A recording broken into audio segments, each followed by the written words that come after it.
Hello दोस्तों, welcome to zero I S में आपका स्वागत है दोस्तों। आज हम लोग ईपीएफओ के लिए कंप्यूटर शुरू करेंगे, ठीक है। और सिर्फ एक लेक्चर लूँगा और इसमें जितने भी इंपॉर्टेंट कॉन्सेप्ट है दोस्तों कंप्यूटर से रिलेटेड सबको आपको बता देंगे, और जिससे आपका 5 क्वेश्चन ईपीएफओ में तो एकदम फिक्स हो जाएगा, क्योंकि ईपीएफओ में 120 क्वेश्चन आते हैं, जिसमें से मिनिमम 5 क्वेश्चन आपके कंप्यूटर से आएंगे। तो इस लेक्चर को करने के बाद कंप्यूटर के आप प्रश्नों को आसानी से सॉल्व कर पाएंगे। साथ ही साथ इस लेक्चर के एंड होने के बाद कल या परसों मैं एमसीक्यू का कोर्स भी आपको बताऊंगा, कंप्यूटर्स का सॉल्व करवाऊंगा, फिर आपको उससे कंप्यूटर की पूरी कंप्लीट तैयारी हो जाएगी दोस्तों, ठीक है।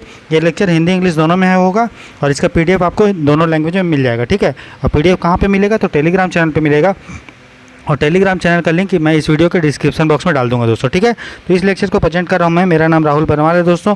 मैं ईपीएफओ में एक सिलेक्टेड ऑफिसर हूँ। साथ ही साथ मैंने यूपीएससी का मेंस 2020 में और यूपीपीसीएस का मेंस 2021 में दिया है दोस्तों, ठीक है। तो चलिए बिना देरी के शुरू करते हैं आज का लेक्चर, ठीक है। तो देखिए दोस्तों, एक तरफ आपका हिंदी में पीडीएफ है, ठीक है, और एक तरफ आपका इंग्लिश में पीडीएफ है, ठीक है। तो अगर आप इसको हिंदी में पढ़ लेते हैं कहानी के टाइप में तो आपको बहुत आसानी होगा, ठीक है। इसलिए मैं दोनों में पीडीएफ दे रहा हूँ, लेकिन मैं आपको हिंदी में पढ़ा दे रहा हूँ ताकि आपको आसानी समझ में आ जाए दोस्तों, है ना।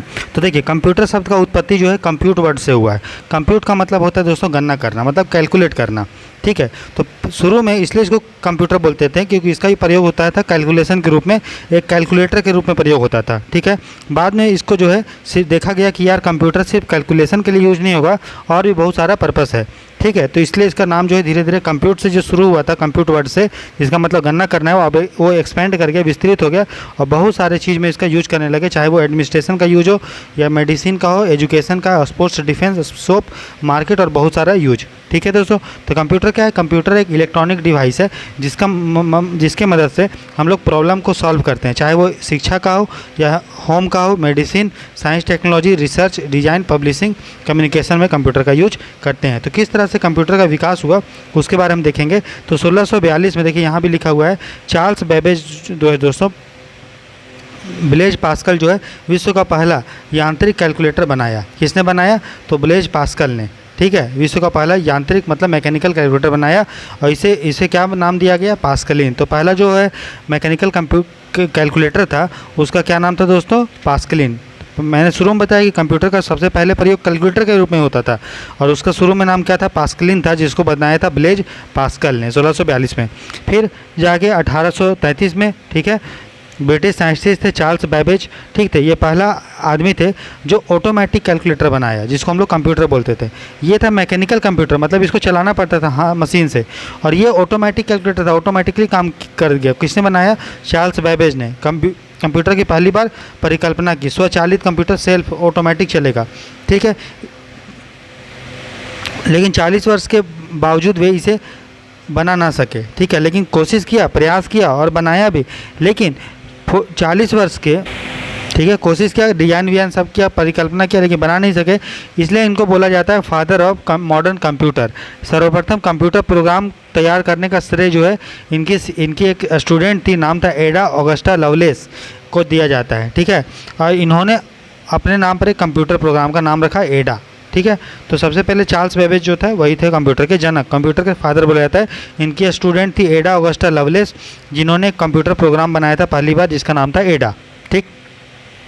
उसके बाद 1880 में हरमन होलोरिथ नाम थे, इन्होंने इलेक्ट्रॉनिक टैबुलेटिंग मशीन बनाया, मतलब ऐसा मशीन जो इलेक्ट्रॉनिक रूप से टैबुलेट मतलब एक टेबल के रूप में काम कर सकता था, जो पंच कार्ड की मदद से, पंच मतलब दबाओगे तब आप उसमें एंट्री होता था, की मदद से सारा कार्य स्वचालित रूप से करता था। तो बस आपको नाम याद रखना है, पंच कार्ड की मदद से पहला को किसने बनाया? तो हारमन होलोरिथ ने। बस थोड़ा थोड़ा आपको ध्यान होना चाहिए।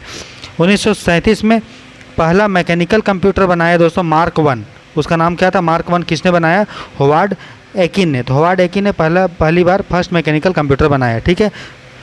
सेकेंड वर्ल्ड वार में, द्वितीय विश्व युद्ध के समय, जो 1939 से 45 के बीच में हुआ, कंप्यूटर के फील्ड में बहुत तेज़ी से डेवलपमेंट हुआ, क्योंकि उस समय कंप्यूटर का बहुत ज़्यादा प्रयोग जो है दोस्तों किया जाने लगा, अटैक वटैक करने के लिए, आक्रमण करने के लिए।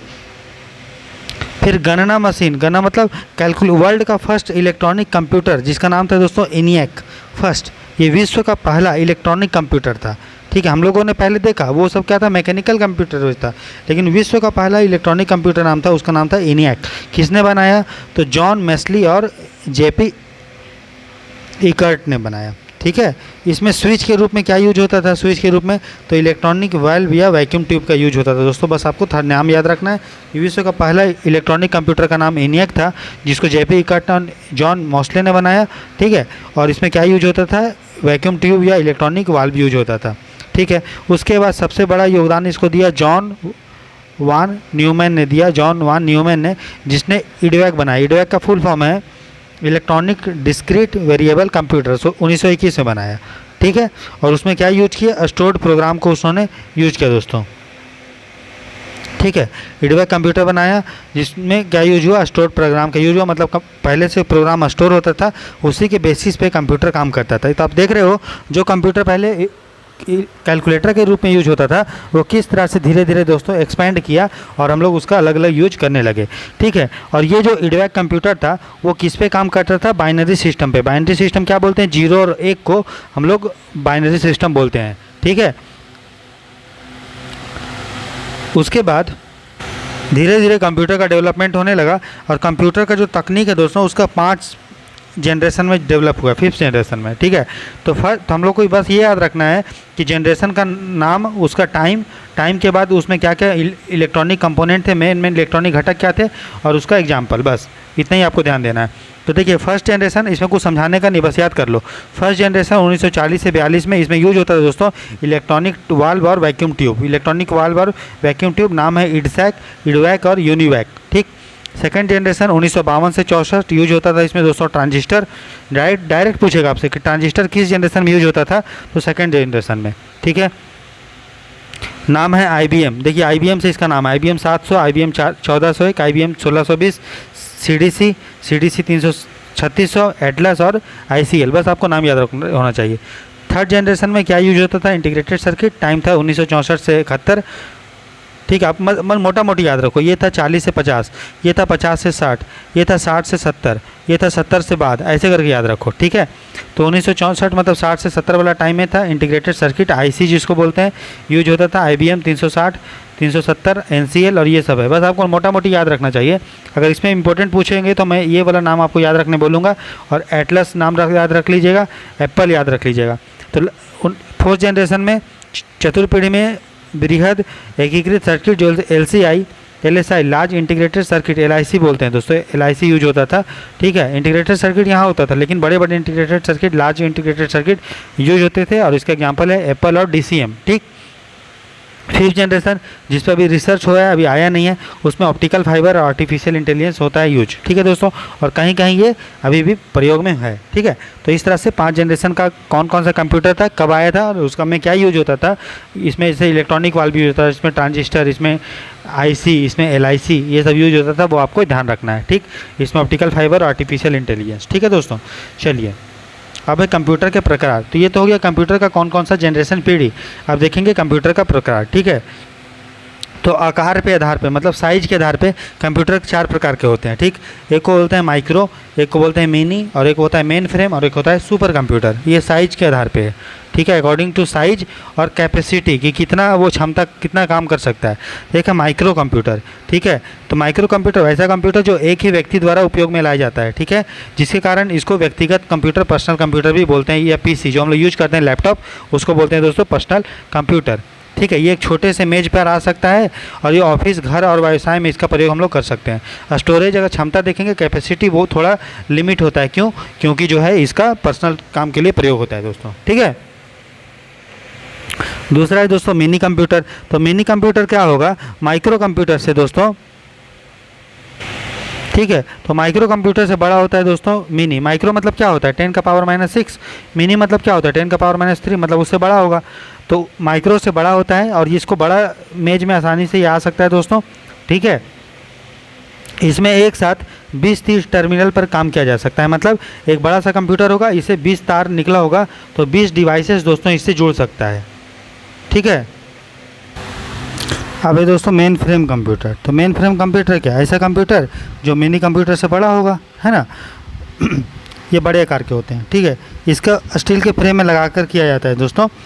इस कंप्यूटर का जो मेमोरी होता है, मेमोरी मतलब क्या, स्टोरेज, PC तथा मिनी कंप्यूटर से मतलब मिनी कंप्यूटर इससे अधिक होती है स्टोरेज, मतलब ज़्यादा डाटा को स्टोर कर सकता है और बहुत सारे काम कर सकता है, मल्टीटास्किंग, टाइम शेयरिंग कर सकता है, रियल टाइम में काम कर सकता है और 100 से अधिक व्यक्ति अलग अलग टर्मिनल पर काम कर सकते हैं। मतलब इसमें 5 से 50 लोग काम कर सकते थे, ठीक है। इसमें कितना 100 लोग काम कर सकते हैं आसानी से। मतलब एक बड़ा सा कंप्यूटर होगा, उसे 20 तार लगा होगा, मतलब 100 तार लगा होगा, आसानी से जुड़ सकता है, ठीक है। तो आपको मेन फ्रेम समझ में आ गया। आप देखते हैं सुपर कंप्यूटर। तो सुपर कंप्यूटर आप लोग सुने भी थे, सुपर कंप्यूटर बहुत पावरफुल होता है और बहुत तेज़ी से काम करता है। इसकी स्टोरेज कैपेसिटी भी दोस्तों बहुत अधिक होती है, ठीक है। अभी तक सबसे तेज़ कार्य करने वाला और सबसे महंगा कंप्यूटर है दोस्तों सुपर कंप्यूटर, ठीक है। तो आपको सुपर कंप्यूटर भी समझ में आ गया। अब है दोस्तों क्वांटम कंप्यूटर, ठीक है। तो इसमें क्वांटम कंप्यूटर नहीं दिया, अब इसमें ऐड कर लीजिएगा। 5वें नंबर पे है क्वांटम कंप्यूटर, है ना, क्वांटम कंप्यूटर। तो क्वांटम कंप्यूटर वो होता है जो क्वांटम नंबर पे काम करता है। क्वांटम नंबर मतलब देखिए, जनरली कंप्यूटर 0 और 1 पे काम करता है, लेकिन इससे भी छोटा अंक पे अगर कंप्यूटर काम करेगा, मतलब जिसको बोलते हैं क्वांटम बिट्स या क्यू बिट्स भी बोलते हैं वो, ठीक है। तो उसको बोलते हैं क्वांटम कंप्यूटर, जो क्वांटम नंबर पे, क्वांटम बिट्स पे काम करेगा दोस्तों। बस आपको थोड़ा थोड़ा याद रखना है। और क्वांटम जो कंप्यूटर होता है वो मानव का जो ब्रेन होता है, मानव का जो मस्तिष्क होता है, उससे ज़्यादा एडवांस होता है, मतलब तेज़ी से और तेज़ी से सोच सकता है दोस्तों, ठीक है। तो अभी हम लोग इसको डेवलप कर रहे हैं क्वांटम कंप्यूटर को। तो यहाँ पे आप ऐड कर लीजिएगा क्वांटम कंप्यूटर, जो बाइनरी नंबर पे, बाइनरी नंबर मतलब 0 और 1 पे काम नहीं करता है, बल्कि क्वांटम बिट्स पे काम करता है, ठीक है। चलिए आगे देखते हैं। तो उसके बाद कुछ कंप्यूटर से रिलेटेड फैक्ट है दोस्तों कि 2 दिसंबर को हम लोग कंप्यूटर लिटरेसी डे, कंप्यूटर साक्षरता दिवस मनाते हैं। और इंडिया ने बोला है कि न्यू कंप्यूटर पॉलिसी 1984 में हम लोग अनाउंस किए थे। पहला कंप्यूटर जो भारत में बना था उसका नाम था दोस्तों सिद्धार्थ, जिसको बनाया था ECI ने, इलेक्ट्रॉनिक कॉरपोरेशन ऑफ इंडिया ने, ठीक है। और पहला कंप्यूटर जो भारत में इंस्टॉल किया गया था बाहर से लाके, ठीक है, वो कहाँ किया गया था, मेन पोस्ट ऑफिस, बेंगलोर के पोस्ट ऑफिस में किया गया था।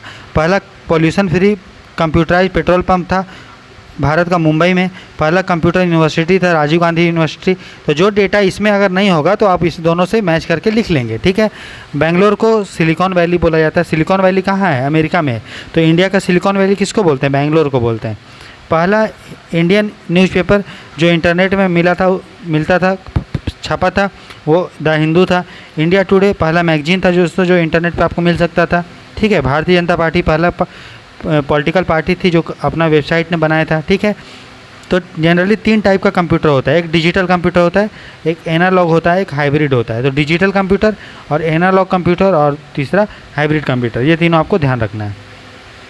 विश्व का पहला सुपर कंप्यूटर था क्राई K1S नाम था, जिसको डेवलप किया था क्राई के कंपनी अमेरिका की, ठीक है। आपको इतना ध्यान रखना है, याद रखना है, ठीक है। डीप ब्लू जो था वो सुपर कंप्यूटर था जिसने डिफीट कर दिया था वर्ल्ड चेस चैम्पियनशिप कैस्पेरो को, ठीक है। तो ये थोड़ा थोड़ा आपको ध्यान रखना है, ठीक है। कुछ सुपर कंप्यूटर हैं जिसके cry, deep blue, blue gene, तो ये सब बनाया था अमेरिका का। और कॉस्मोस है UK का, आप ध्यान रखना है। तो कॉस्मोस आप रसिया को नहीं मार दीजिएगा, कॉस्मोस कंप्यूटर ब्रिटेन, ठीक है। तो ये सब उसका दिया हुआ है, ठीक है दोस्तों। उसके बाद भारत में विकसित होने वाला सुपर कंप्यूटर का नाम है फ्लो सोल्वर, पेस, परम, CHIP, मल्टी माइक्रो, मैक और अनुपम। ये सब भारत के द्वारा बनाए गए सुपर कंप्यूटर है दोस्तों। सुपर कंप्यूटर का प्रयोग कई क्षेत्रों में किया जाता है, ये सब आपको ध्यान देना है। अब देखिए क्वांटम कंप्यूटर यहाँ पे दिया है, तो मैंने आपको बता दिया क्वांटम कंप्यूटर क्या होता है दोस्तों, जो क्यू बिट्स पे काम करता है, बाइनरी बिट्स के स्थान पे किस पे काम करता है, क्यू बिट्स पे, जो 0 और 1 का अध्यारोपण, मतलब क्वांटम होता है 0, बाइनरी होता है 0 और 1, तो इनके बीच के अंक पे जो काम करता है दोस्तों उसको हम लोग बोलते हैं क्यू बिट्स। और वही कंप्यूटर को बोलते हैं क्वांटम कंप्यूटर या ठीक है, उसको क्या बोलते हैं, क्वांटम कंप्यूटर, ठीक है। तो यहाँ पे एक टेबल में बता दिया गया है कंप्यूटर का आकार के आधार पे। माइक्रो कंप्यूटर टेलीविज़न के बराबर होता है, मिनी होता है छोटा अलमारी के बराबर, मेन फ्रेम स्टील के बड़े चौखट के बराबर। सुपर कंप्यूटर बड़ा बड़ा साइज़ का होता है और उसका कुछ एग्जाम्पल है, और एरिया वो है। स्टोरेज है 256 KB तक कर सकता है, 80 MB तक, 128 MB तक और 512 MB तक ये उसमें स्टोर कर सकता है। स्पीड दिया हुआ है 1 से 10 MIPS, मतलब MIPS मतलब मिलियन ऑफ इंस्ट्रक्शन पर सेकेंड। तो वो 1 से 10 मिलियन इंस्ट्रक्शन को 1 सेकेंड में ये कर सकता है, जिसका नाम है MIPS, मिलियंस ऑफ इंस्ट्रक्शन पर सेकेंड दोस्तों। अब यहाँ पे फुल फॉर्म दिया है, या तो मिलियन बोलिए या मेगा इंस्ट्रक्शन बोलिए, दोनों सही है, ठीक है। अब कार्य पद्धति के आधार पे कि मतलब किस तरह से काम करता है कंप्यूटर, तो हम लोगों ने देख लिए थे डिजिटल तीन कंप्यूटर होता है, डिजिटल, एनालॉग और हाइब्रिड। यहाँ पे देखे थे, मैंने आपको बताया था ना 3 टाइप का कंप्यूटर होता है दोस्तों, कि किस तरह से काम कर रहा है उसके आधार पे। तो यहाँ पे देखिए दिया हुआ था डिजिटल, एनालॉग एंड हाइब्रिड, ठीक है। तो डिजिटल कंप्यूटर क्या होता है दोस्तों, जो अंकीय कंप्यूटर भी बोलते हैं, ठीक है। तो रोज़मर्रा की भाषा को जब हम कंप्यूटर शब्द का उच्चारण करते हैं तो उसका सीधा अंतर होता है, उसको बोलते हैं अंकीय कंप्यूटर। मतलब अब जो भी लिख रहे हो, जैसे मैंने लिखा हूँ एप्पल, तो एप्पल ही, तो जो कंप्यूटर एप्पल के आधार पे ही काम करे, मतलब जो अब हम आम चाल की भाषा में बोलते हैं उसके आधार पे जो कंप्यूटर काम करता है उसको हम लोग डिजिटल कंप्यूटर बोलते हैं दोस्तों, ठीक है, अंकीय कंप्यूटर, ठीक है। ये कंप्यूटर सभी प्रकार की सूचनाओं को द्विआधारीय पद्धति में बदलकर अपना काम करते हैं, ठीक है, और सभी प्रकार की गणनाओं को जोड़ कर करता है, मतलब जो भी आप दोगे तो कैलकुलेट करके करेगा। ये बहुत अधिक क्षमता को आसानी से कर सकता है, लेकिन विशेषता यह है कि इसकी गणना अत्यधिक शुद्ध होती है, फास्ट करता है, ठीक है। उसके बाद एनालॉग कंप्यूटर, तो जिस तरह एनालॉग घड़ी होती है दोस्तों, एक डिजिटल घड़ी होता है, ठीक है, जो लिखा होता है। एनालॉग मतलब क्या, कांटा वाला सुइया, है ना। तो ये जो कंप्यूटर होता है दोस्तों, ये एनालॉग कंप्यूटर फिजिकल विधि के अनुसार काम करता है, ठीक है। जिसमें हम लोग देखिए एनालॉग कंप्यूटर में क्या होता था, सुई देते थे, सुई घुमाते थे घड़ी में, तब ये कांटा घूमता था। तो ये क्या होता है, कोई भौतिक विधि पे, फिजिकल अमाउंट पे दोस्तों काम करता है, समझ में आया। और ये अंकीय कंप्यूटर क्या होता है, डिजिटल पे काम करता है। बस आपको थोड़ा थोड़ा आपको ध्यान रखना है बस, ठीक है, उतना डिटेल में आपको नहीं आएगा। फिर दूसरा होता है हाइब्रिड कंप्यूटर, तो दोनों का मिक्सचर होता है, अंकीय का, डिजिटल का भी और एनालॉग का भी, उसको हम लोग बोलते हैं संकर कंप्यूटर या हाइब्रिड कंप्यूटर दोस्तों, ठीक है, जिसका एग्जांपल रोबोट है, ठीक। तो वो एनालॉग भी है और मशीन भी उसमें काम कर रहा है और डिजिटल भी है। एक होता है ऑप्टिकल कंप्यूटर, प्रकाशीय कंप्यूटर, ठीक है। ये जो 5th जनरेशन कंप्यूटर है, जो ऑप्टिकल फाइबर है, जो आर्टिफिशियल इंटेलिजेंस यूज करता है, यहाँ पर हम लोग देखे थे जो, ठीक है, ऑप्टिकल फाइबर, ये उसका यूज करता है दोस्तों, ठीक है, उसको बोलते हैं ऑप्टिकल फाइबर कंप्यूटर, ठीक है, समझ में आया। चलिए आगे देखते हैं। और फिर एक होता है एटॉमिक कंप्यूटर, जो एटॉमिक नंबर पे, प्रोटॉन, ये सब पे काम करता है दोस्तों, ठीक है। तो कंप्यूटर का क्या क्या यूज है बस देख लीजिए, कलेक्शन करने में, स्टोरेज करने में, प्रोसेसिंग में, ये सब है, ठीक है। और कंप्यूटर की इकाइयाँ भी होती हैं, 4 प्रमुख इकाइयाँ हैं। एक है इनपुट यूनिट, जैसे कोई भी कंप्यूटर है, इसमें कुछ चीज़ डालना है, तो कुछ चीज़ डालना है तो कैसे डाल सकते हैं, कीबोर्ड से डाल सकते हैं, ठीक है। तो उसको हम लोग बोलते हैं इनपुट यूनिट, जिससे आप फीड करते हैं, कंप्यूटर में कुछ डालते हैं। और एक होता है आउटपुट यूनिट, मतलब जिससे आप कुछ रीड करते हैं। जैसे कंप्यूटर है तो स्क्रीन पे कुछ चीज़ लिखा है, मॉनिटर, तो मॉनिटर क्या हो गया, आउटपुट चीज़, जिससे आप कुछ पढ़ रहे हैं। स्पीकर लगा होता है तो स्पीकर में भी कुछ चीज़ बोलता है, तो हम लोग उसको समझते हैं। तो जो चीज़ आप समझ रहे हो, देख रहे हो, कर रहे हो, तो उसको हम लोग आउटपुट चीज़ बोलते हैं। और जिस के माध्यम से कंप्यूटर में कुछ चीज़ डाला जाता है उसको हम लोग इनपुट चीज़ बोलते हैं, ठीक है। चलिए, जैसे माउस, माउस क्या है, इनपुट चीज़ है, जिस माउस की मदद से हम कुछ डालते हैं। उसी तरह कीबोर्ड, कीबोर्ड क्या है, इनपुट करते हैं। लिखा रहेगा स्पीकर, स्पीकर से हम सुनते हैं। लिखा रहेगा माइक्रोफोन, तो माइक्रोफोन में आप माइक रहता है, माइक की हेल्प से आप कंप्यूटर में डालते हैं, तो वो इनपुट चीज़ है। उसके अलावा कंप्यूटर में एक सीपीयू होता है, आप देखे होंगे कंप्यूटर होता है तो उसके बगल में एक सीपीयू होता है। सीपीयू क्या करता है दोस्तों, जो भी आप डाल रहे हो डाटा, उसको प्रोसेसिंग करके आपको आउटपुट देता है ना, तो उसको सीपीयू बोलते हैं। और कोई भी डेटा है फिर वो कंप्यूटर में कहीं स्टोरेज होता है, स्टोर होता है, तो उसको स्टोरेज यूनिट, मेमोरी यूनिट बोलते हैं। इस तरह से कंप्यूटर में चार चीज़ है। एक है इनपुट, जिसके मदद से आप कंप्यूटर में डाल रहे हैं कुछ। एक होता है आउटपुट, जो भी इनपुट होने के बाद कुछ प्रोसेसिंग होगा, तो प्रोसेसिंग एक यूनिट हो गया। उसके बाद आउटपुट होगा, आउटपुट हो गया, और कुछ चीज़ स्टोर हो जाएगा, तो स्टोरेज होता है। तो 4 चीज़ होता है, input, processing, output and storage. ये आपको ध्यान रखना है, ठीक है। तो ये है, देखिए, है इनपुट यूनिट। कैसे आप इनपुट करेंगे, तो आप एग्जांपल याद रखोगे, कीबोर्ड है, माउस है, स्कैनर है, पंच कार्ड है, डिस्क है। ये 5 चीज़ है जिसके मदद से इनपुट करते हैं कंप्यूटर में। इसको इनपुट डिवाइस भी बोलते हैं। क्या क्या है, कीबोर्ड है, माउस, स्कैनर, पंच कार्ड और डिस्क। उसके बाद कुछ चीज़ उसका प्रोसेसिंग होगा सीपीयू का, सीपीयू की मदद से। तो सीपीयू का 3 यूनिट होता है। सीपीयू में भी देखेंगे तो 3 कंपोनेंट होगा, ठीक है। एक को बोलेंगे memory unit, central memory unit. दूसरे को बोलेंगे कंट्रोल यूनिट, और तीसरे को बोलेंगे अर्थमेटिक लॉजिक यूनिट। तो क्या होता है तीनों, उसके बारे में हम डिटेल में पढ़ेंगे आगे, ठीक है। तो उसके बारे में डिटेल में हम लोग आगे पढ़ेंगे दोस्तों, ठीक है। उसके बाद होता है एक्सटर्नल मेमोरी यूनिट, और एक होता है आउटपुट डिवाइस। तो 4 का आउटपुट में क्या क्या है, जो हम लोग बाहर चीज़ कंप्यूटर में पढ़ रहे हैं। क्या क्या पढ़ रहे हैं, जो बाहर हम कंप्यूटर को मिलता है। स्क्रीन है, प्रिंटर है, डिस्क है, स्पीकर है। ये बाहर का चीज़ है जो मदद करता है कंप्यूटर में जो चीज़ भी लिखा हुआ है उसको जानने में, पढ़ने में, समझने में, सुनने में, ठीक है। तो कंप्यूटर के दो भाग हैं बेसिकली, एक होता है बेसिक पार्ट, एक होता है ऑप्टिकल पार्ट, ठीक है। तो कंप्यूटर का जो मेन पार्ट होता है दोस्तों, जैसे क्या क्या होता है, कीबोर्ड होगा, मॉनिटर, प्रिंटर, माउस, ये सब होता है। हार्ड डिस्क हो गया, फ्लॉपी डिस्क आ गया, सिंपल सा चीज़ है ना। और मॉनिटर के बारे में क्या होता है, इसके बारे में आपको जानना नहीं है, ठीक है। मॉनिटर मतलब जानते ही हो, स्क्रीन को मॉनिटर ही बोलते हैं ना। इसमें छोटा छोटा बिंदु होता है दोस्तों, ठीक है, डॉट्स होता है जिसको हम लोग पिक्सल बोलते हैं, ठीक है। हार्ड डिस्क या फ्लॉपी डिस्क होता है, तो इस सब से क्या करते हैं, हार्ड डिस्क में डेटा को स्टोर करते हैं, ठीक है। तो ये चीज़ है। उसके बाद कुछ और भी डिवाइस होता है जो कंप्यूटर में, जिसको वैकल्पिक डिवाइस बोलते हैं। माउस होता है, प्रिंटर होता है ना। प्रिंटर भी अलग अलग टाइप का होता है। एक होता है डॉट मैट्रिक्स प्रिंटर जो डॉट में काम करता है। एक होता है लाइन प्रिंटर, एक होता है इंकजेट प्रिंटर, एक होता है लेजर प्रिंटर। इंकजेट प्रिंटर मतलब ये जो तीनों प्रिंटर है, चाहे वो डॉट प्रिंटर है, लाइन प्रिंटर है या इंकजेट प्रिंटर है, ये सब आवाज़ करता है दोस्तों प्रिंट होने में। लेकिन जो लेजर प्रिंटर होता है वो एकदम शांत तरीक़ा से होता है। जो अभी प्रेजेंट में प्रिंटर होता है वो आपका लेजर प्रिंटर होता है, ठीक है। फिर स्कैनर आप जानते हो, स्कैन करवाते हैं आप, है ना। तो स्कैनर एक डिवाइस है, ये भी एक कैसा डिवाइस, ये भी एक इनपुट डिवाइस है। कंप्यूटर में कुछ चीज़ डालने के काम आता है स्कैनर से, है कि नहीं। चलिए,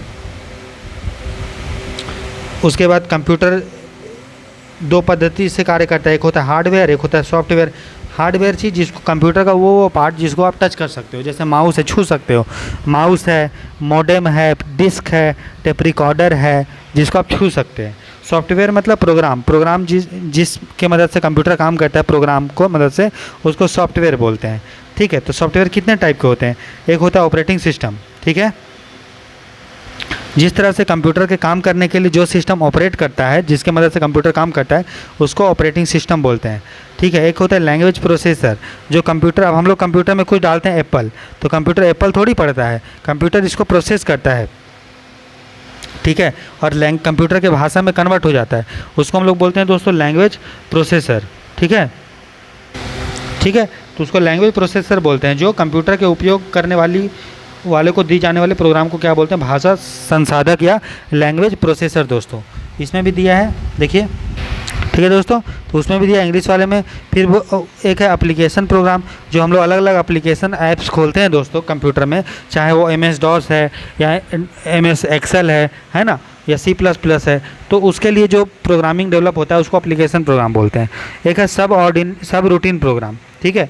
एक ही प्रोग्राम में बार बार उपयोग करने वाले छोटे छोटे प्रोग्राम होता है, उसको हम लोग सब रूटीन प्रोग्राम बोलते हैं।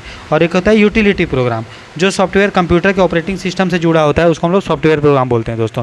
तो ठीक, उसको क्या बोलते हैं, यूटिलिटी प्रोग्राम या सॉफ्टवेयर प्रोग्राम, ठीक है। तो इस तरह से सॉफ्टवेयर का टाइप्स होता है, बस आपको मोटा मोटी जानना है, उतना डिटेल में नहीं पढ़ना है, ठीक है दोस्तों। अब हम देखेंगे कंप्यूटर में कौन कौन सी भाषाएँ यूज होती है दोस्तों।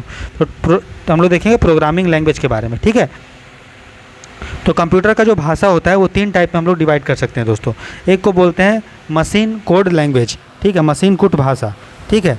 तो जो 0 और 1 में काम होता है उसको हम लोग मशीन कोड भाषा बोलते हैं, मशीन कोड लैंग्वेज बोलते हैं दोस्तों, ठीक है। समझ में आ गया। ये भाषा जो है समयग्राही थी, मतलब टाइम लेता था इसको सीखने में, इसीलिए हम लोग उसको कन्वर्ट कर दिए और असेंबली लैंग्वेज में और हाई लेवल लैंग्वेज हम लोग यूज करते हैं, है ना। अब ऐसे मान लो एप्पल है, ठीक है। अब एप्पल का कोड अगर देखेंगे तो 001111 ऐसे करके होगा। तो बताइए ये वाला चीज़ याद करना कितना डिफ़िकल्ट है, जबकि एप्पल याद करना बहुत आसान है। तो जो भाषा 0 और 1 में होती थी उसको हम लोग मशीन कोड लैंग्वेज बोलते थे, लेकिन इसको जो है याद करने में, स्टोर करने में बहुत जो है, कंप्यूटर को तो बहुत आसान होता है क्योंकि कंप्यूटर इसी को समझता है, लेकिन हम लोग उसको याद नहीं कर पाएंगे, है ना। ये समयग्राही थी, मतलब टाइम टेकिंग था, ठीक है। तो उसको क्या बोलते थे दोस्तों, मशीन लेवल लैंग्वेज बोलते हैं, ठीक है, ठीक है। और इसको लो लेवल लैंग्वेज भी बोलते हैं। क्यों बोलते हैं लो लेवल लैंग्वेज, क्योंकि जो है ये शुरू में ही डेवलप हुआ था, 0 और 1 में काम करता था। और शुरू में हम जब कंप्यूटर डेवलप किए थे तो ये 0 इसी में काम होता था, ठीक है। अगला है असेंबली लैंग्वेज। जो मशीन कोड लैंग्वेज था उसको कुछ हम लोग चेंज करने के लिए, उसमें थोड़ा मॉडिफाई करने के, ताकि लोग भी आसानी से समझ पाएँ, तो उसके लिए हम लोग असेंबली लैंग्वेज यूज़ किए। तो ये भी, इसको भी हम लोग लो लेवल ही बोलते थे, लेकिन इससे क्या था, थोड़ा बेटर था। तो असेंबली लैंग्वेज 0 और 1 में तो काम करता ही था, साथ ही साथ कुछ चीज़ के लिए कोड दे दिए थे। जैसे सब्सट्रैक्शन के लिए हम लोग सब यूज कर सकते थे, जंप के लिए JMP यूज कर सकते थे, एडिशन के लिए ऐड यूज कर सकते थे। तो कहीं ना कहीं हम लोग सरल बनाने की कोशिश किए, लेकिन फिर भी ये कठिन था, क्योंकि कितना चीज़ आप दे पाएंगे, है ना। हर चीज़ अलग अलग के लिए। लेकिन इस भाषा का प्रयोग एक निश्चित संरचना वाले कंप्यूटर तक ही सीमित था। इसको भी लो लेवल लैंग्वेज बोलते थे, चाहे वो मशीन लेवल लैंग्वेज हो या असेंबली लैंग्वेज हो, दोनों लो लेवल लैंग्वेज है। ठीक है, फिर हम लोग जो हाई लेवल लैंग्वेज यूज किए दोस्तों, और इसको विकास करने का श्रेय IBM कंपनी को दिया जाता है। ठीक है, जितना भी अभी हम लोग पढ़ते हैं दोस्तों, चाहे वो फोर्ट्रेन है, फार्मूला ट्रांसलेटर, सब जो है हाई लेवल लैंग्वेज है जो कंप्यूटर समझता है दोस्तों। कोबोल है कॉमन बिजनेस ओरिएंटेड लैंग्वेज जिसको बोलते हैं फुल फॉर्म। उसके बाद बेसिक है beginners all purpose symbolic instruction code, full form आप याद रखिएगा। अल्गोल है एल्गोरिदम लैंग्वेज। पास्कल है ना। कोमल है कॉमन एल्गोरिदम लैंग्वेज। लोगो है। ठीक है, तो ये जितने सारे लैंग्वेज दोस्तों, चाहे प्रोलॉग है, फोर्थ है, ये सारे चीज़ हाई लेवल लैंग्वेज, इसको कंप्यूटर बहुत हम लोग को बहुत आसानी से समझ में आता है। कंप्यूटर क्या है, कंप्यूटर इसको मुश्किल से समझेगा, लेकिन हम लोग आसानी से इसमें कोडिंग कर सकते हैं, हम लोग आसानी से लिख सकते हैं। ठीक है, तो इसीलिए इसको हाई लेवल लैंग्वेज बोलते हैं, और इसको श्रेय विकास करने का जो श्रेय दिया जाता है वो IBM को दिया जाता है। ठीक है, जिसका एग्जाम्पल है C++, जावा, पास्कल, फोर्ट्रेन, ये सब हम लोगों ने पढ़ लिया। ठीक है, तो जितने सारे लैंग्वेज है, चाहे वो हाई लेवल लैंग्वेज है, लो लेवल लैंग्वेज है, कंप्यूटर आप याद रखिएगा, कंप्यूटर सिर्फ इसी को समझता है, मशीन कोड लैंग्वेज। तो अगर वो हाई लेवल लैंग्वेज है तो उसको हम लोग कन्वर्ट करते हैं। ठीक है, अलग अलग कन्वर्टर होता है, एक को बोलते हैं कंपाइलर, ठीक है, और एक को बोलते हैं इंटरप्रेटर। ठीक है, तो दोनों जो है एक तरह का डिवाइस होता है, कंपाइलर और इंटरप्रेटर। तो जो भी हम लोग अगर कंप्यूटर में हाई लेवल लैंग्वेज यूज करते हैं दोस्तों, तो उसको लो लेवल लैंग्वेज में, मशीन लेवल लैंग्वेज में कन्वर्ट करने का दो डिवाइस है, जिसको बोलते हैं कंपाइलर और एक को बोलते हैं इंटरप्रेटर। ठीक है, समझ में आ गया आपको? चलिए, तो इस तरह से हम लोगों ने पढ़ लिया दोस्तों। सॉफ्टवेयर मैंने आपको अच्छे से और भी पढ़ा दिया। अब एक कॉन्सेप्ट है जिसको आप लोग वो यूज करते हैं, कंप्यूटर वायरस। तो वायरस का फुल फॉर्म क्या है? वायरस का फुल फॉर्म है vital information resource under seize. मतलब नाम में ही है वाइटल इन्फॉर्मेशन, जो बहुत इंपॉर्टेंट इन्फॉर्मेशन है, रिसोर्स अंडर सीज, मतलब वो सीज हो जाता है वायरस। मतलब वायरस अगर कंप्यूटर में घुस जाता है तो आपका कंप्यूटर जो है काम अच्छे से काम करना बंद कर देता है ना। तो वायरस एक तरह का क्या है, एक कंप्यूटर का प्रोग्राम है जो कंप्यूटर में घुस के उसका फंक्शन को ख़राब कर देता है। ठीक है, जैसे कुछ कंप्यूटर का नाम है, क्या क्या नाम है याद रख लीजिए। Michelangelo, dark avenger, kilo, Philip, MacMag, scores, cascade, Jerusalem, Datacrime, Columbus crime, internet virus, पैचकॉम, पेन एक्सी, कॉम एक्सी, marijuana, Melissa, Anna Kournikova, MyDoom, poison ivy, सीड रेन, ब्लडी, चेंज मुंगू एंड देसी, ये सब कंप्यूटर वायरस का नाम है। बस आपको यूपीएससी ऐसे मान लो पूछ देकर data crime, Columbus crime, internet और फिलिप, ये क्या है? तो ये क्या है दोस्तों? कंप्यूटर का वायरस है। ठीक है, चलिए, ये सब आपको याद रखना नहीं है। ठीक, चलिए अब हम लोग देखेंगे दोस्तों CPU का जो अलग अलग टाइप्स होता है वो देखते हैं।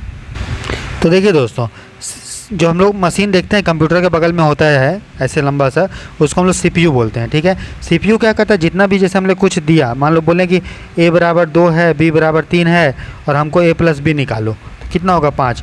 तो ये जो अंदर में प्रोसेसिंग हो रहा है कंप्यूटर में, वो कौन करता है? तो CPU करता है। तो CPU जो होता है कंप्यूटर का वो पार्ट है जो डेटा को प्रोसेस करता है और हम लोग को एक मीनिंगफुल इन्फॉर्मेशन देता है कि कोई भी चीज़ हम लोग कर रहे हैं, कोई भी इन्फॉर्मेशन उसको इनपुट डाल रहे हैं तो क्या उसका रिजल्ट आएगा, वो देता है आपका CPU। ठीक है, तो CPU में देखेंगे तो उसका जो है 3 कंपोनेंट होता है दोस्तों CPU में। ठीक है, बहुत आसान है याद करना। एक को बोलते हैं ALU का नाम है अर्थमेटिक लॉजिक यूनिट। तो नाम से ही पता चल रहा है अर्थमेटिक मतलब क्या? जोड़ घटाव गुना भाग। तो कंप्यूटर का वो वाला CPU का वो वाला पार्ट जो जोड़ गुना घटाव भाग देखेगा उसको अर्थमेटिक, और लॉजिक यूनिट मतलब क्या होता है? ग्रेटर देन, जैसे A > B, less than B, equal to B, उसको लॉजिक बोलते हैं। तो जो CPU का वो पार्ट जो अर्थमेटिक और लॉजिक करेगा उसको ALU बोलते हैं, अर्थमेटिक लॉजिक यूनिट। ठीक है, समझ गया। कंट्रोल यूनिट क्या करता है? पूरा कंट्रोल करता है कि जो भी इंफॉर्मेशन है, जो भी डेटा है, जो भी कंप्यूटर में हम डाल रहे हैं वो सही से जा रहा है कि नहीं, एक फ्लो में जा रहा है कि नहीं, वो सब देखता है दोस्तों। ठीक है, उसको कंट्रोल यूनिट बोलते हैं। और एक होता है रजिस्टर। तो जो भी आपने कंप्यूटर में कंप्यूटर क्या किया आपने दिया कि A = 2 है, B = 3 है, इसको जो है आप बताइए कितना है। तो CPU में क्या हुआ? जोड़ दिया, अर्थमेटिक लॉजिक में जोड़ दिया।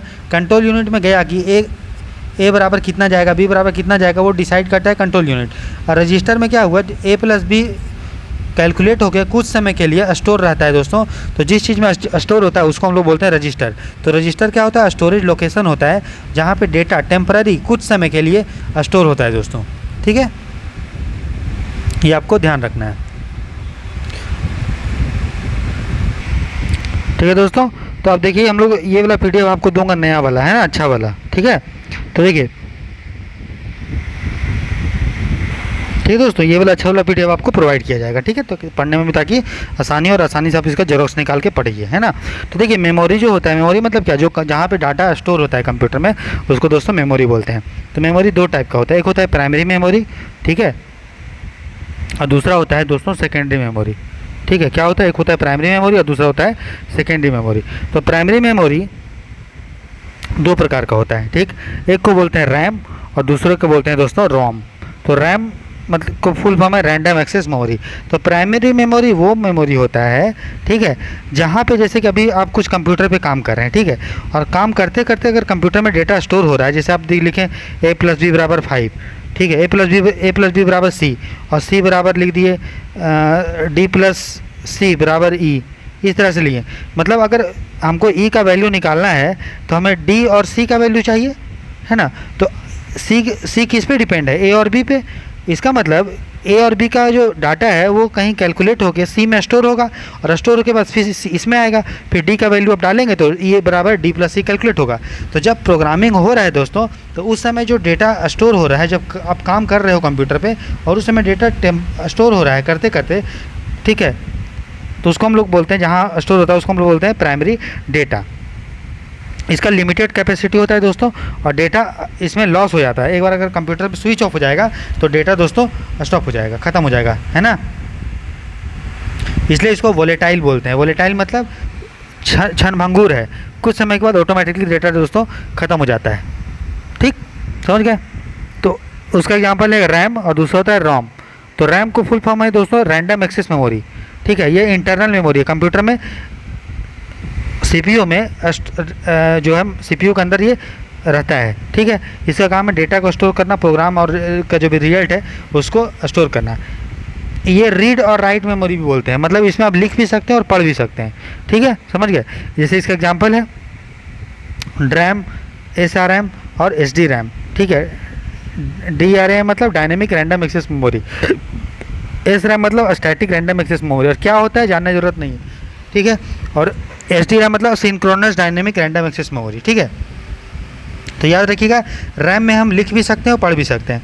एक होता है रीड ओनली मेमोरी, नाम ही है सिर्फ रीड ओनली, सिर्फ आप पढ़िए लिखिए मत। ये भी रैम की तरह ही इंटरनल मेमोरी है दोस्तों, ठीक, लेकिन इसमें सिर्फ आप पढ़ सकते हो, लिख नहीं सकते हो। इसका एग्जाम्पल है MROM।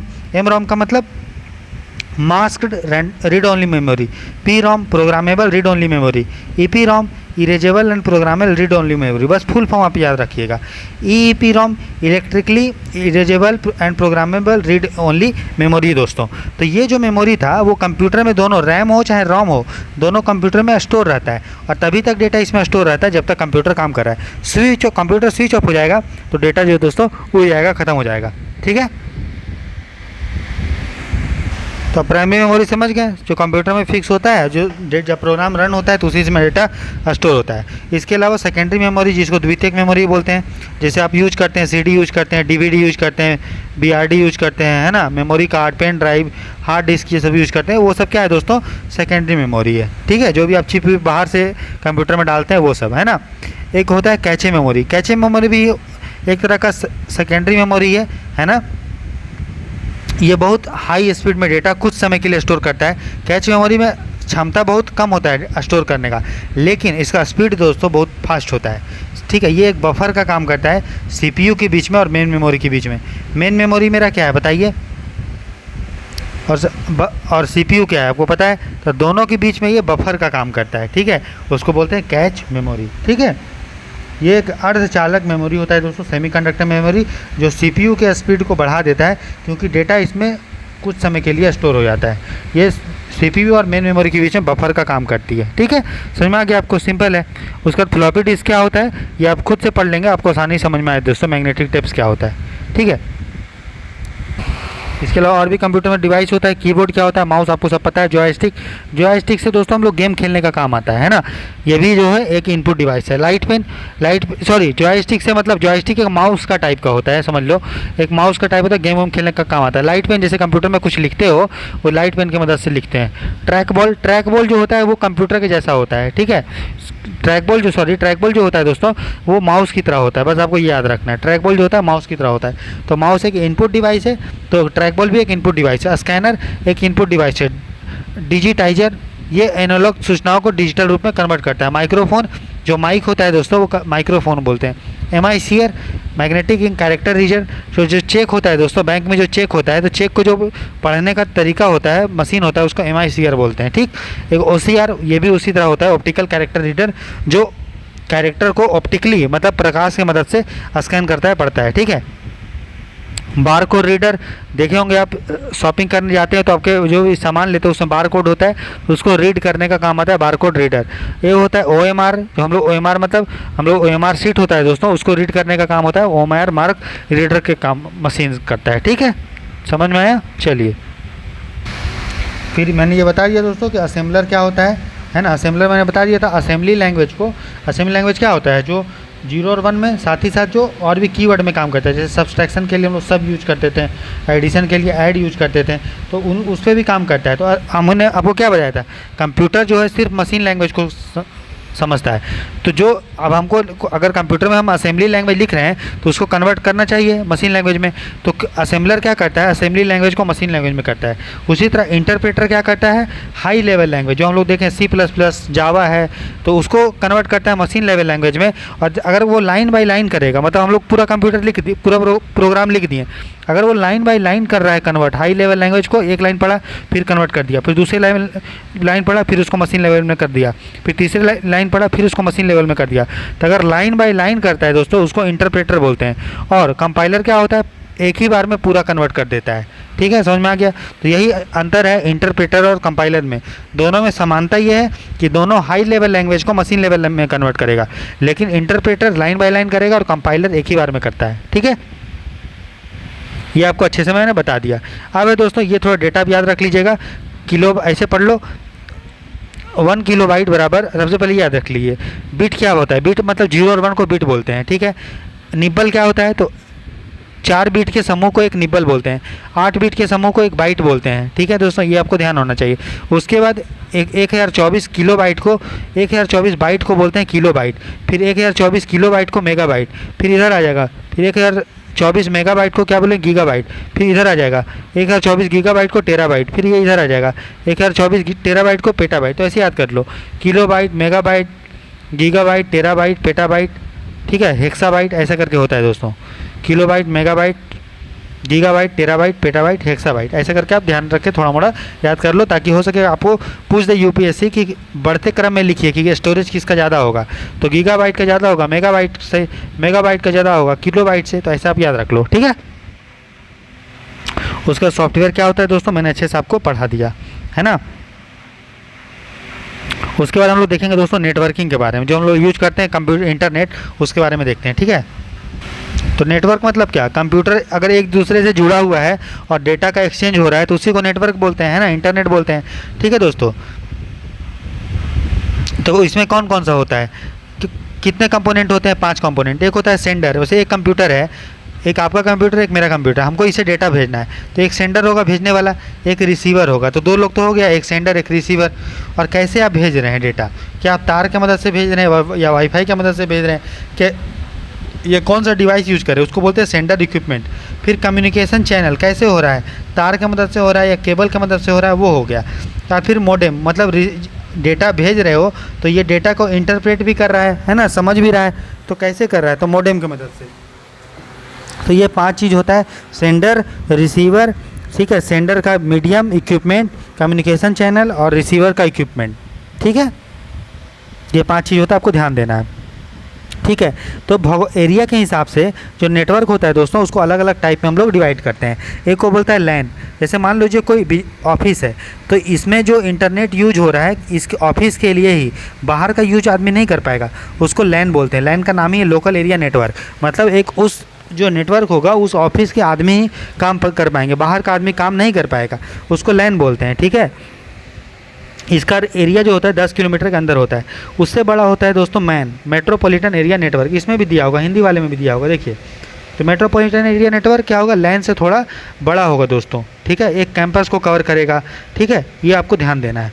और उससे बड़ा होता है दोस्तों, सबसे बड़ा वो बोलते हैं वाइड एरिया नेटवर्क, जो पूरा मतलब बड़ा सा शहर को कवर करेगा, या बड़ा सा देश को, या पूरे विश्व को कवर करेगा, उसको वाइड एरिया नेटवर्क बोलते हैं। तो एरिया के हिसाब से नेटवर्क जो है 3 पार्ट में डिवाइड है। एक को बोलते हैं लैन, जो छोटा होगा सबसे, ऑफिस पर्पज़ के लिए। एक होता है मैन, मेट्रोपॉलिटन थोड़ा उससे बड़ा, और वैन सबसे बड़ा। ठीक है, आपको इतना ध्यान देना है। उसके बाद कंप्यूटर किस तरह से जुड़ा हुआ है दोस्तों, तो उसके अनुसार, शेप के अनुसार जो है नेटवर्क को डिवाइड करते हैं। जैसे स्टार कैसा होता है बताइए, तारा कैसे होता है, तारा ऐसे होता है। तो इसमें क्या होता है, कंप्यूटर जो है इस तरह से जुड़ा होता है, इस तरह से, मतलब हर कंप्यूटर एक दूसरे से जुड़ा होगा दोस्तों, वही होता है तारा, है ना।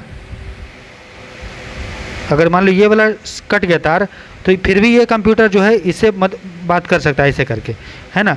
उसको क्या बोलते हैं, स्टार। जिसमें प्रत्येक डिवाइस का एक समर्पित पॉइंट टू पॉइंट लिंक होता है, मतलब एक कंप्यूटर दूसरे से जुड़ा होगा point two point.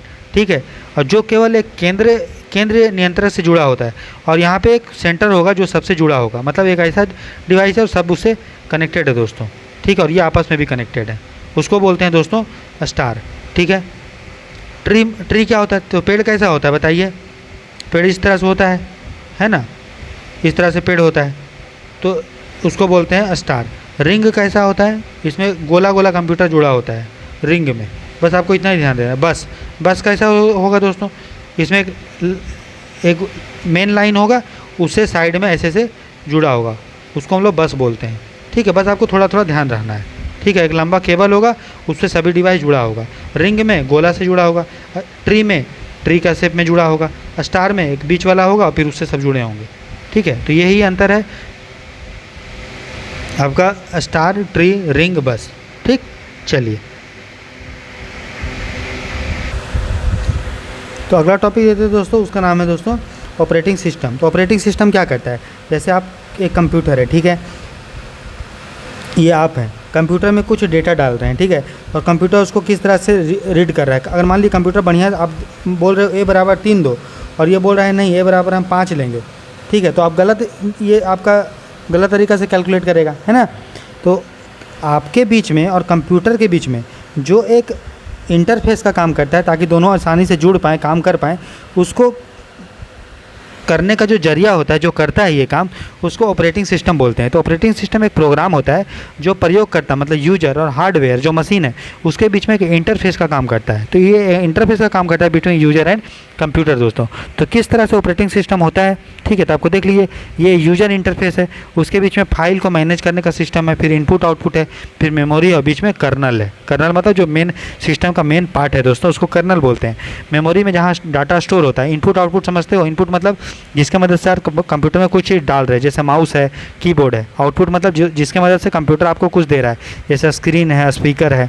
File management system, जिस तरह से फाइल मैनेज हो रहा है वो, और यूजर इंटरफेस मतलब ऑपरेटिंग सिस्टम। तो ऑपरेटिंग सिस्टम का दोस्तों ये स्ट्रक्चर होता है, ठीक है, बीच में कर्नल, और फिर जैसे जैसे आप बाहर की तरफ जाएंगे तो ये सारा चीज़ होता है। ठीक, तो कंप्यूटर ऑपरेटिंग सिस्टम का कैरेक्टरिस्टिक क्या, विशेषता क्या है, ये मेमोरी को मैनेज करता है, कितना स्टोर होना चाहिए, प्रोसेसिंग करता है, डिवाइस को मैनेज करता है, इनपुट आउटपुट डिवाइस को, आईओ मतलब इनपुट आउटपुट डिवाइस, फाइल को मैनेज करेगा, सिक्योरिटी देखा कि कंप्यूटर में जो सॉफ्टवेयर है, जो वायरस है, एंटीवायरस है, वो सही से काम कर रहा है कि नहीं, जो जिसका जॉब है वो सही तरह से हो रहा है नहीं, कंट्रोल सिस्टम अच्छे से काम कर रहा है कि नहीं, ठीक है, एरर को, गलतियों को पहचानता है, सॉफ्टवेयर और यूजर के बीच में कोऑर्डिनेट करता है, सहयोग देता है। तो यही ऑपरेटिंग सिस्टम का काम है दोस्तों। जैसे MS विंडोज़ है, MS विंडोज़ क्या है, एक ऑपरेटिंग सिस्टम है दोस्तों, है ना। चलिए, MS वर्ड भी क्या है, ऑपरेटिंग सिस्टम है। तो इसको आप आसानी से पढ़ेंगे तो आपको समझ में आ जाएगा दोस्तों, विंडोज़ क्या है, MS वर्ड क्या है, ठीक है। उसके बाद दोस्तों कुछ कीवर्ड्स होता है, शॉर्टकट आपको याद होना चाहिए, तो ये आप पढ़ सकते हैं। Ctrl+W, कंट्रोल दबाएंगे, W दबाएंगे, तो जो भी डॉक्यूमेंट है दोस्तों एक्टिव, जिस पे आप काम कर रहे हो वो बंद हो जाएगा। Ctrl+Z से क्या होगा, कोई काम रुक जाएगा। Y से क्या होगा, कुछ चीज़ को आप वापस ले सकते हैं। जैसे मान लो आपने दबाया कि फलाना चीज़ को डिलीट कर दो, तो Ctrl+ अगर Y दबाएंगे तो वो डिलीट हो गया होगा, तो वो फिर वापस हो जाएगा, ठीक है। S मतलब क्या होता है, किसी चीज़ को सिक्योर करना, सेव करना, Ctrl+S से सेव होता है। P से प्रिंट होगा, K से क्या होगा, हाइपर लिंक को खुल जाएगा। अल्ट प्लस राइट दबाएंगे तो एक पेज आगे चले जाएंगे। कंट्रोल सी से कॉपी होता है, वी से पेस्ट होता है, किसी चीज़ को पेस्ट करना है, ठीक है। ये सब आपको याद रखना है। बोल्ड से बोल्ड हो जाएगा, जैसे हमको लिखना है RHUL, ठीक है। अब इसको बोल्ड करना है तो R मोटा हो जाएगा, ऐसे हो जाएगा, ठीक है। फिर A मोटा हो जाएगा, इसको बोल्ड बोलते हैं। I से इटैलिक हो जाएगा, अगर राहुल ऐसे है तो इटैलिक मतलब तिरछा लिखा जाएगा, ऐसे तिरछा लिखा जाएगा, है ना। कंट्रोल प्लस इक्वल टू दबाएंगे तो ऑटोमेटिक स्पेस आ जाएगा दोस्तों। F1 दबाएंगे तो हेल्प वाला विंडो खुल जाएगा। F4 दबाएंगे तो आखिरी एक्शन जो होगा, जो भी आपने काम किए होंगे वो दोबारा से रिपीट हो जाएगा। F5 से रिप्लेस हो जाएगा दोस्तों। तो ये सब आपको ध्यान देना, याद करना है, ठीक है।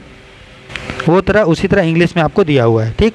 अच्छा, ये वाला चीज़ पूछता है दोस्तों, है ना, फाइल का एक्सटेंशन पूछता है। तो नोटपैड के लिए जो एक्सटेंशन होता है वो .txt होता है, डेटाबेस के लिए .mdb होता है, एग्जीक्यूटेबल के लिए .exe होता है, ठीक है।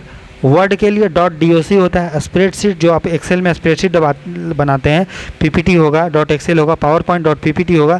इमेज के लिए आप लोग यूज करते हैं JPG, PNG, JPEG, तो ये आप थोड़ा थोड़ा देखेंगे, ठीक है। MDB, हमारे समय MDB ये सब पूछा था, BMP पूछता है, तो ये सब आपको ध्यान देना है ना, किसके लिए क्या होता है। तो दोनों डॉक्यूमेंट देख लेंगे, जो भी आपको एक्स्ट्रा इन्फॉर्मेशन होगा तो आप लिख लेंगे प्रिंट निकाल के, ठीक है।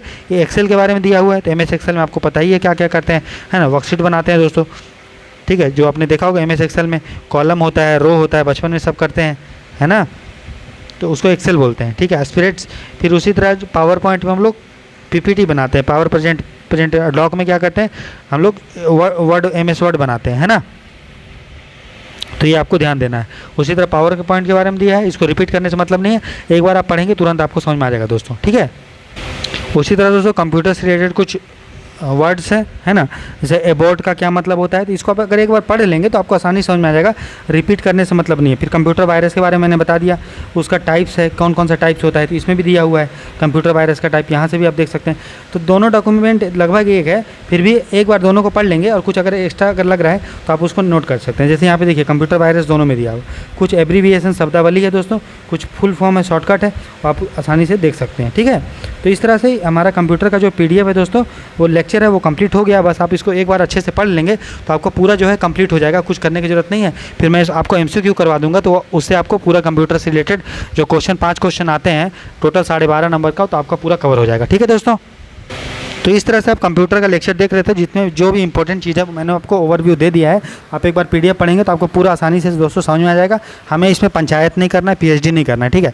आप पढ़िए, समझिए, और जो नहीं समझ में आता उसको रट लीजिए, आसानी समझ में आ जाएगा। MCQ को हम लोग करेंगे तो प्रैक्टिस कर लेंगे तो उसे पूरा क्लियर हो जाएगा, ठीक है। आप इस लेक्चर को देखिए और एंजॉय कीजिए, धीरे धीरे सभी सिलेबस आपका कंप्लीट हो जाएगा, आप उसका टेंशन मत लीजिए, ठीक है।